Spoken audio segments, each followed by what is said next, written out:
We know the derivatives of the exponential functions, so we should probably find the derivatives of their inverses. Those are the logarithm functions. So if we name log base a of x f of x, let's find the derivative of f of x. Well, since log base a is the inverse of the exponential, we can find its derivative by sort of relating it to the exponential function base a. So if we name this function y, just to sort of abbreviate f of x, so if y is log base a of x, we can get back to the exponential function base a by using each side as an exponent for a. So if y is equal to log base a of x, then a to the y must be equal to a to the log base a of x. But on the right-hand side, right, these two functions, log base a and exponentiation base a, those are inverse functions. That's the definition of log base a. So on the right-hand side, these undo each other, and we just get x. And on the left-hand side, we have a to the y. Well, now we've gotten back to our exponential function, which we know more about, so now we can differentiate on both sides. We do have to be careful because we're differentiating with respect to x. X is our independent variable, not y. All right, so on the right-hand side, we just get 1. The derivative of x with respect to x is 1. And on the left-hand side, the derivative of a to the y, well, we have to use the chain rule here because we have an exponential function, a to the something, and the thing inside of that isn't x, the variable that we're differentiating with respect to. It's something else. It's a function of x called y. So the chain rule says the derivative we get is the derivative of the outside, which is the a to the something, but that something is y, and then we have to multiply by the derivative of y. All right, and now we can solve for dy dx because, after all, right, since y is f of x, ultimately we're after dy dx, which is f prime.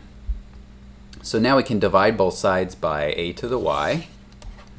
We get dy dx is 1 over a to the y. But look, a to the y right here, this equation says that a to the y is x. So this is really 1 over x. Oh, I've left something out. I need a natural log a right here. Right? The derivative of a to the x is a to the x times natural log a. So I need a natural log a here, which means I need a natural log a here. There we go. All right. So this is f prime. Right? This is the derivative of log base a. It's 1 over x times natural log of the base. Well, of course, in many cases, we're dealing with not just any log, but natural log. So if we started with natural log, what would this look like? So let's find the derivative of natural log. Well, remember, natural log is really log base e.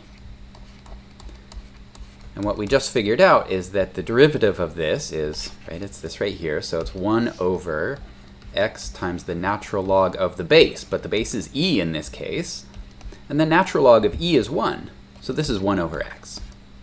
So the derivative of the natural log is 1 over x.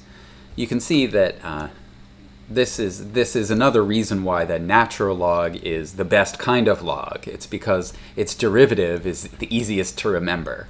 If you start with a logarithm other than base e and you do calculus, you have to remember this extra factor that shows up.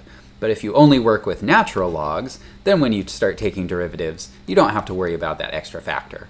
I mean, it's there, it's just that it's times 1, and so you don't really see it, you don't have to remember it because it's kind of there implicitly. All right, let's look at some examples now that we know the derivative of logarithms. So remember the derivative, so our special case was that the derivative of natural log of x is 1 over x. And for other bases, the derivative of log base a of x is 1 over x times natural log of the base. Okay, so let's find the derivative of this guy, natural log x squared plus tangent x. So this has an inside and an outside, so we're going to have to use the product or the chain rule here. So chain rule says take the derivative of the outside function, which is the natural log, and the derivative of natural log is this 1 over function, right? So we have to put the inside in there and then multiply by the derivative of the inside. So put the x squared plus tangent x in here, and then multiply by the derivative of x squared tangent plus tangent x, which is 2x plus a derivative of tangent is secant squared x. All right, so this whole thing turns into 2x plus secant squared x over x squared plus tangent x.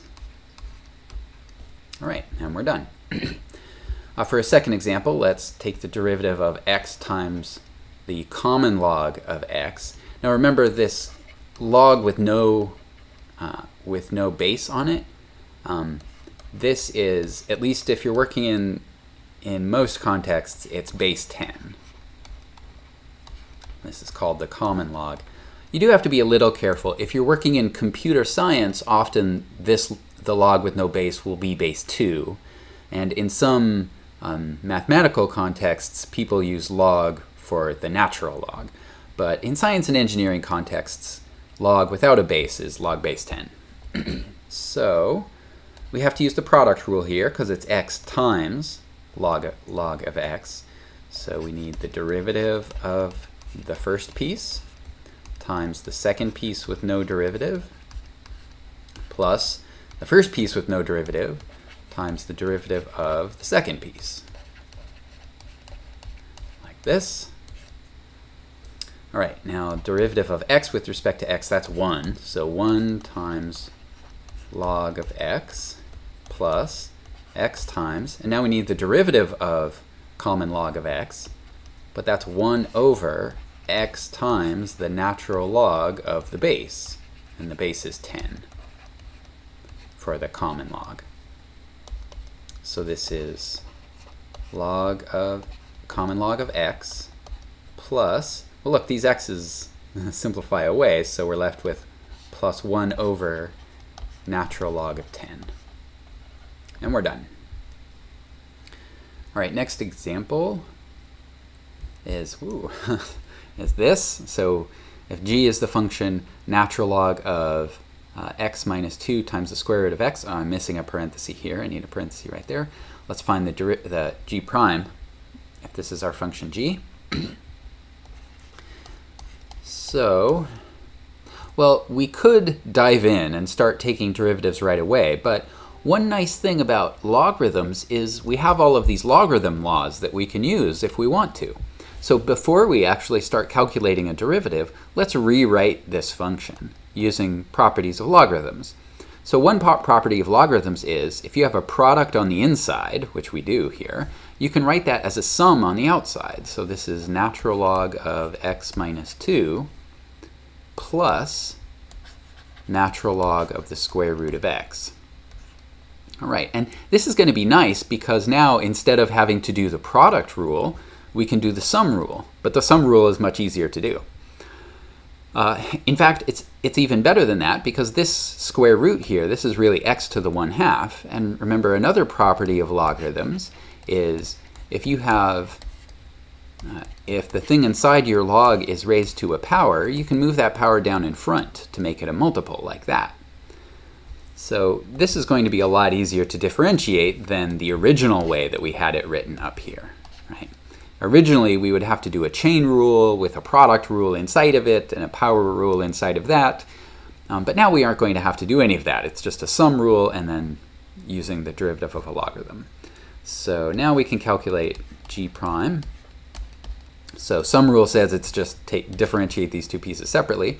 So for the first one, derivative of natural log x minus 2, we do need to use the chain rule because this has an inside and an outside. But it's an easier chain rule than it would have been before. So derivative of natural log is the 1 over function, right? So derivative of natural log of something is 1 over that thing times its derivative, so x minus 2. And then we have to multiply by the derivative of x minus 2. That's the chain rule. But the derivative of x minus 2 is 1. Plus, Now over here, this 1/2 is a constant multiple, so we can just write down our constant multiple and then multiply by the derivative of natural log x, but that's 1 over x. So this whole thing turns into 1 over x minus 2 plus 1 over 2x. Now you can see that after we rewrote this complicated expression using the laws of logarithms, this derivative was much, much easier to calculate than it would have been if we tried to calculate the derivative directly with the original way the function was written. So this is one nice thing about logarithms. You have a lot of flexibility in how you write your function.